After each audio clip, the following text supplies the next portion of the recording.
You mentioned this, but I would just want to be clear.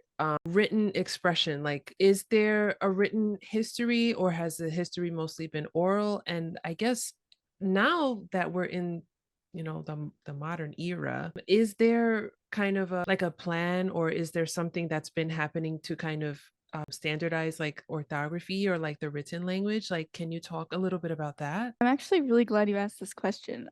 So historically, our language has been oral. So our writing system for our language was first developed in the 1960s, 1970s. So Okay. it was actually pretty recent, I would say, like in recent years that we have had a writing system. So before that time, no, we didn't really have any documentation because we didn't have a writing system.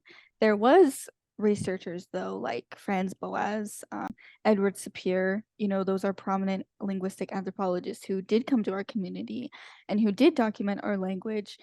But when they would document it, they would write it in the IPA, the International Phonetic Alphabet, based off of, their spelling. So it wasn't really a writing system at that point, but they did document it with the IPA. So we do have documentation from that time in the IPA, which some people have now converted into our current writing system.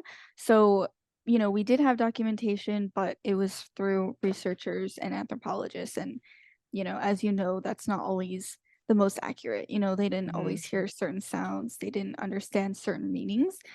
So I would say, like, we have this book called Kootenai Tales, which was developed from this anthropologist named Alexander Chamberlain and also Franz Boas, and they basically like got a bunch of like legend stories, like our oral stories, and they like wrote all of them down in the IBA. So we do have a record of that, and then we just like convert it into our writing system.